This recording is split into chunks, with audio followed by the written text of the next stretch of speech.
Hi, welcome to Digging for Truth, where we demonstrate the historical reliability of the Bible. I'm your host, Henry Smith. Today, Dr. Scott Stripling joins us to unveil the amazing discoveries from our excavations at Biblical Shiloh from the 2024 season. Scott, welcome back to Digging for Truth.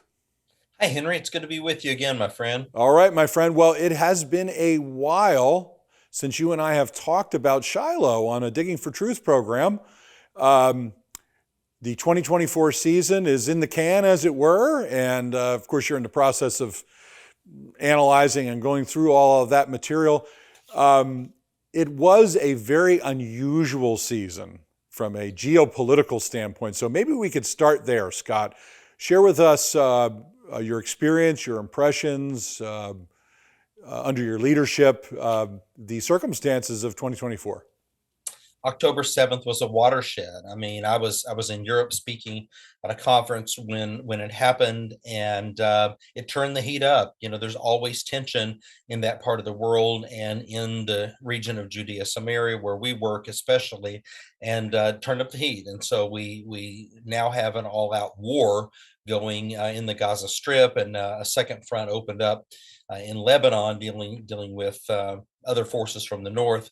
So for us, there we are in the central highlands, not close to Gaza and not close to the Lebanon border, but nonetheless in the so-called West Bank of Israel. So we decided to go ahead and excavate. We did our due diligence. We did follow safety protocols. And we had about 1/3 the number of volunteers that we'd had in the past. I think the previous season we had 225, and this last season we had 75. But most of these 75 stayed for the entire time, and then we had other Israeli groups that came and helped us as well. So really, by most standards, 75 is a big number. We were a bit spoiled, but we still had big results, and we were able to advance in all three areas that we're going to be prioritizing over the next several years. Yeah. Really, from our perspective, right, the narrow aspect of doing an archaeological dig, obviously, the moral and political importance of this broader issue is of greater importance. But for us, our stewardship over this, it really, we want our audience to know how seriously we took all this, and our board of directors was deeply in prayer and communicating, all of us communicating amongst the core staff. So we made this decision not lightly at all to send people over, but we felt like the Lord opened the door, counterintuitive a little bit, right, Scott? Like, on the one hand, you would say, well, why would we go there? But maybe comment on that a little bit, because we're in the end trusting in the sovereignty and the leading of the Lord. Well, that's right. And, if we were to wait until there was no conflict to dig, we would never dig. I mean, we are in the Middle East, and there has been conflict between the descendants of Ishmael and the descendants of Isaac for thousands of years. And, they ebb and they flow. But if we're going to wait until there's no conflict, then we won't fulfill our mission. Yeah. So we ask people to continue to pray as we make those decisions for future seasons. Each season is unique. Okay, now let's get into some archaeology, Scott, because All right. that's the more fun stuff.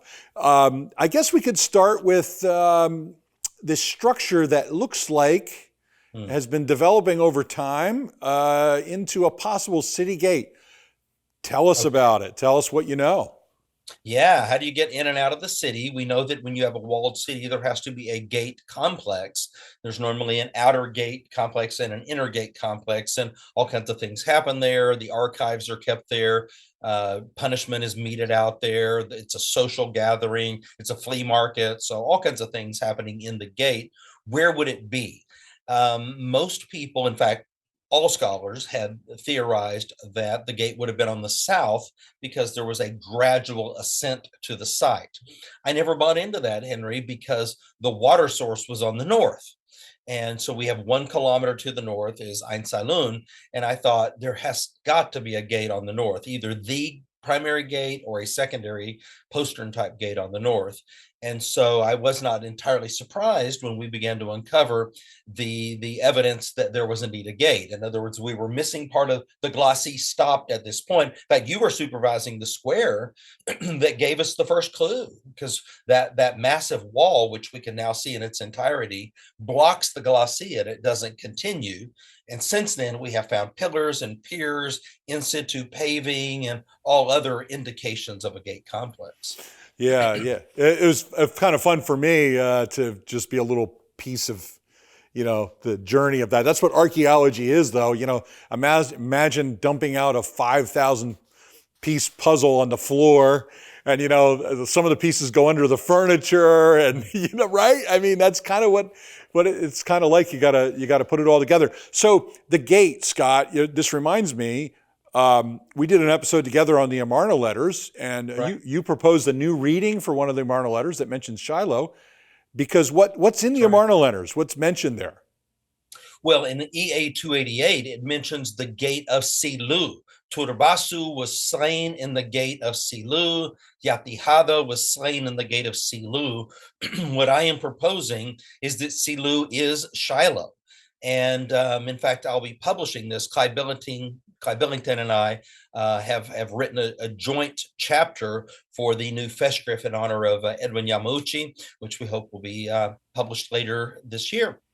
Okay, so this gate structure on the north side of the city, when you're there excavating it, walking through it, this could be the very place that's described in the Amarna Letters. Yeah, and to get down to it, we went through 5 or 6 meters. So that's 18, 19 feet of excavation to get down into the context that we're in now. The Bible mentions the gate of Shiloh. It says that Eli died in the gate of Shiloh. He could see the Patriarch's Highway from the gate. And of course, from our structure, you can see the Patriarch's Highway as well. And there he dies, and it's this tragic transitional point in Israelite history. Interestingly, within EA 288, this Amarna letter, which coincides incidentally, so you're talking early 14th century BC, this coincides with the Israelite conquest of the land. We see that Turbasu, who's the city ruler, is slain by the Habiru, which we don't have time to get into right now, but I think there's a strong case to be made, are the Hebrews within the gate at Shiloh. Excellent. Yeah, we encourage people to watch those episodes that we did on the Amarna Letters to find out more about that. All right, Scott, go ahead. Let me mention one other thing about that. Sure. We have never found human remains at Shiloh. We have tons of animal remains, and our zoo arc is busy dealing with those.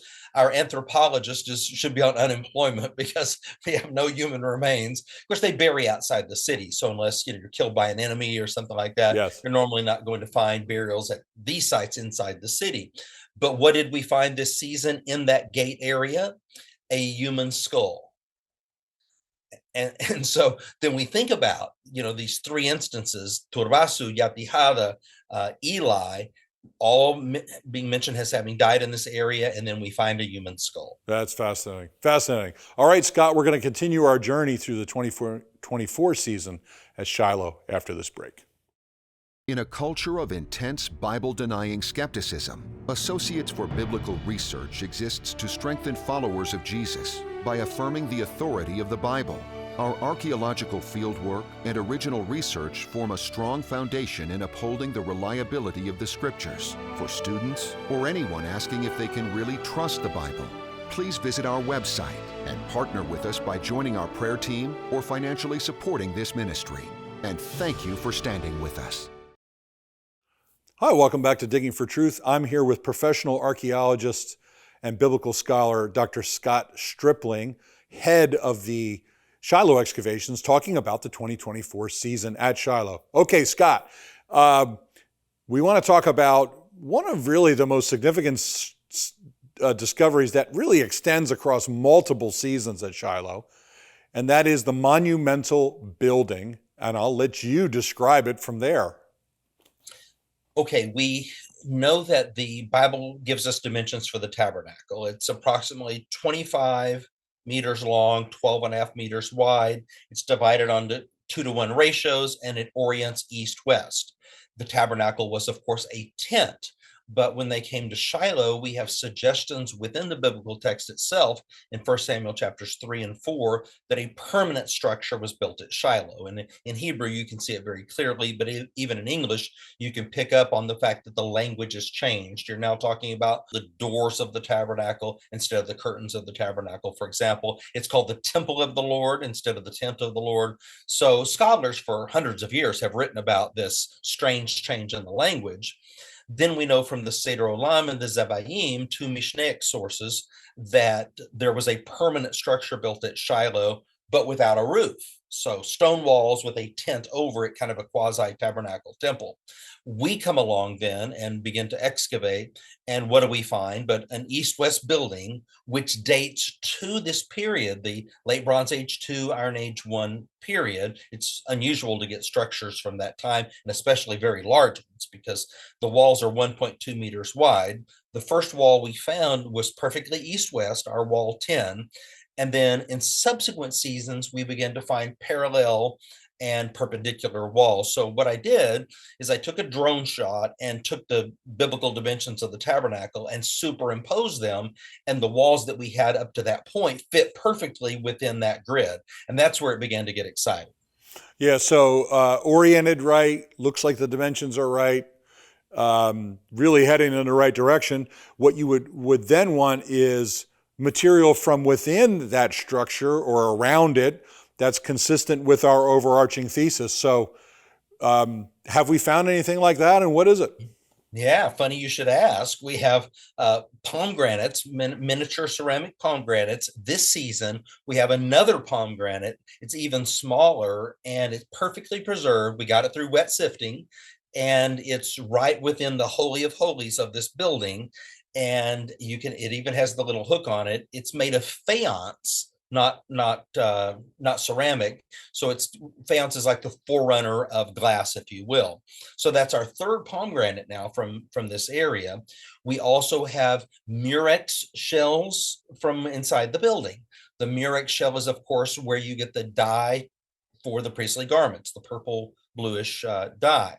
We have a demolished four-horned altar from within this structure as well. Next to it, we have storage rooms. So yes, there are the accompanying accoutrements that you would expect if indeed this building had a cultic function, especially related to Israelite worship.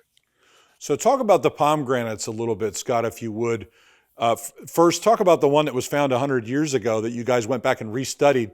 This is an important dimension of archaeology that we want to share with people. And then just the biblical connections, and give us, fill that in some more.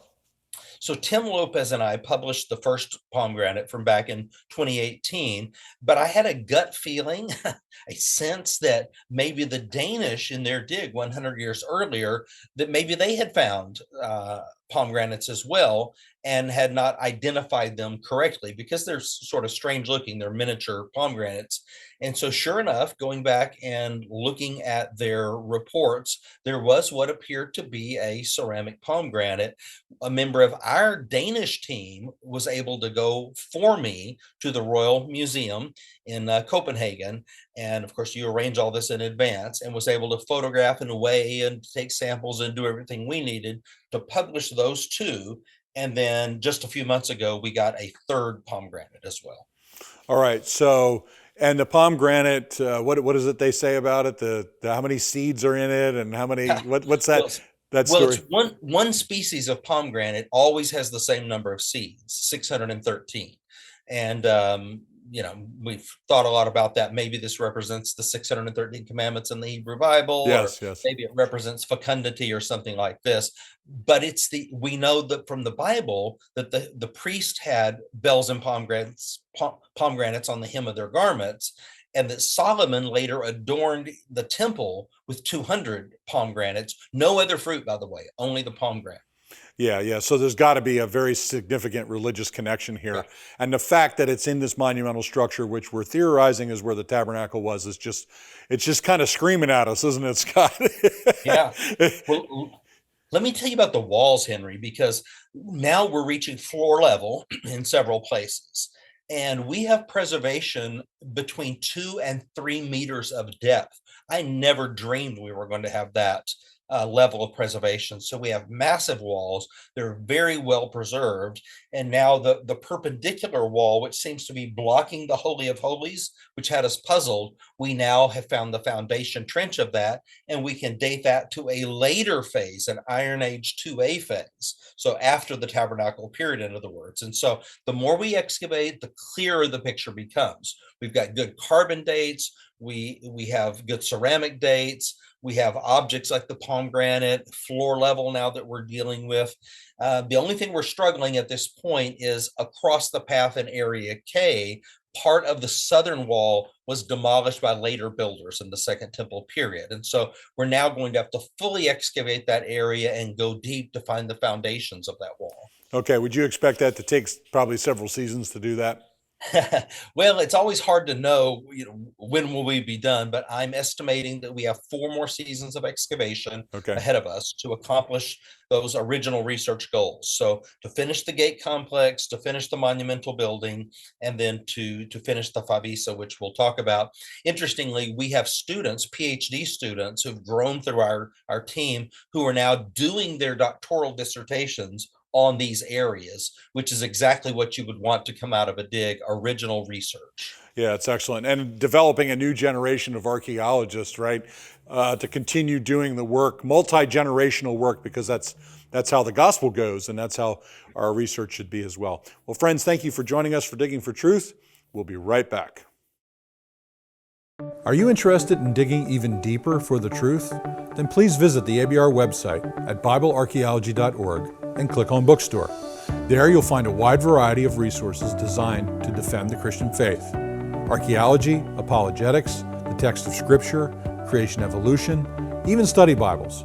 You can pick up the perfect gift for the sincere seeker or fellow Christian. Visit Bible Archaeology and click on Bookstore today. Hi, welcome back to Digging for Truth. We're talking about the season of 2024 at Biblical Shiloh, or excavations, under the direction of Dr. Scott Stripling, who is here with us today. Okay, Scott, so the Monumental building is fascinating. We've got a lot going on there. A lot of it is pointing to the location of the Tabernacle. When we walk due east of that monumental building, in fact, when you go to Shiloh in the morning, you can see the sun coming up due east of that building. But if we walk due east, not too far, we've got something that's just as intriguing, if not more. Tell us about what it is. Right. So the third piece of the puzzle is on the eastern edge of the site in our area D. We have a favissa, or what is known as a sacred deposit. And when Bar-Ilan University excavated at Shiloh in the 1980s, they had excavated within this area and found a massive quantity of animal bones. And they noted that they were kosher bones and full of late Bronze Age pottery from the time of Joshua down to almost to the time of Eli. So a little bit of Iron One, but mainly late Bronze Age 2A and 1B pottery. What we wanted to do was to go back and finish the excavation of this area, removing the balks that they had left behind on the north and the east, the 1 meter balks, which had become unstable at this point anyway, and then to finish the work that was there using our new technology. So not only wet sifting, but now, as we've introduced this year, a whole new heavy fraction system that has 5 levels of screen that enable us to get even more data before we dump the matrix. So within this favissa, and we have parallels of this, like at the Lachish Fos Temple, Tel Kassil, and other places, you'll have these favissa, or sacred dumps, sacred deposits. It's not regular garbage. This is things that are from a worship or a cultic system. Okay, so a couple things there. Lots to talk about. Obviously, we're going to find more unusual remains in there than, like you said, just your typical kind of garbage dump. So maybe give a survey of what we have found in the past, and then what's new this year. Perhaps you could do it that way. All right. Well, bones, pottery, and special objects. And the bones, we now have over 10,000 bones and bone fragments that we have excavated, which is even more than Bar-Ilan did, because again, our technology is is more advanced. Those bones are being studied by our zoo archaeologists, Professor Dr. Haskell Greenfield at the University of Manitoba. Every bone is analyzed. We carbon date some of those bones. We're even doing DNA analysis on those bones. We have kosher animals, disproportionately from the right side, disproportionately male animals. We have a few stray bones of different species, which you find in any context as well, but almost no pig bone, just a rare wild pig bone here or there. So it suggests that this is a sacred deposit, and even Bar-Ilan University had suggested this in their analysis. We now are able to go further. So the bones, and then the beautiful bichrome LB2A pottery down to LB2B pottery is just amazing. And we're having all those vessels reconstructed. In fact, we're building a new pottery lab at Shiloh to facilitate this entire process. It's really exciting. And then mixed in with that are the special objects.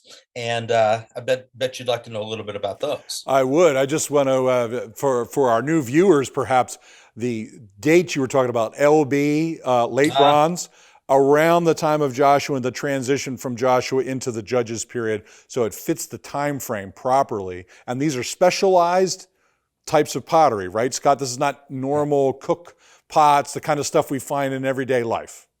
No, that's right. When we've got plenty of articles that have been published by other scholars on what a favissa is. You're going to have goblets and chalices and oil lamps, and then special painted pottery, cult stands, and so forth.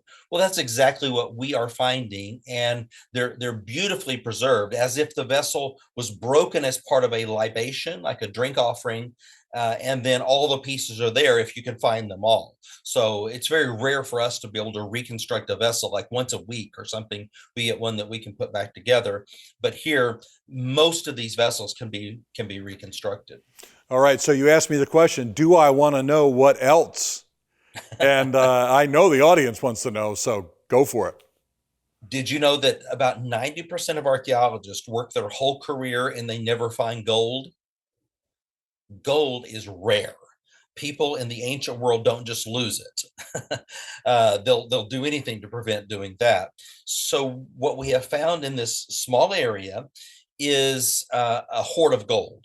So we have so far 7 pieces of gold, and these are largely pendants, like gold-shaped pendants or a spoon-shaped pendant in one instance. And this season, we found the most phenomenal piece. It was, and this is sheet gold, incidentally, so it's very thin. And the fact that we are finding it is a tribute to the detail of our team, because to not break these is almost a miracle. But we metal detect the area carefully at each level. So if there's a suggestion that there is metal, then we're going to be extremely careful as we're brushing and working through this area, and not to break it. And then if we don't get it in metal detecting, we will get it in either dry sifting or sometimes even as far as wet sifting. And so we have been fortunate that we have not broken these pieces. The piece that we got this year seemed unusual. I took it to Orna Cohen, our conservator, who cleaned it in her lab. And that night, Orna called me, and Orna never calls me, especially that late at night. She said, "You're not going to believe what we have here." And that is, Scott? A human face. In the gold. Yeah, so on the small gold pendant, there is a human face, a man with a beard on this image, and it's LB2. So you're talking, time of Joshua. Here we have a human face. So this is just unheard of, phenomenal. Well, we're going to be obviously publishing about all of this. Down the road. That one will be on the cover of one of our final volumes of publication. Yes. So friends will be looking for that. Well, Scott, thanks again for a great survey of the 2024 season. We're looking forward to 2025. And and Well, seeing what God pray does. for us, and go to digshiloh.org if you'd like to volunteer or contribute. We'd love to have folks be a part of the team. And you don't have to have any experience. We'll teach you, and who knows what you might find. Well, Scott, thanks for your great leadership, your expertise. It is a privilege to serve our Lord with you, and thanks for helping our audience. Thank you. All right, friends, thank you for joining us for Digging for Truth. We'd love to have you at Biblical Shiloh. Check out our website, digshiloh.org. Have a great day.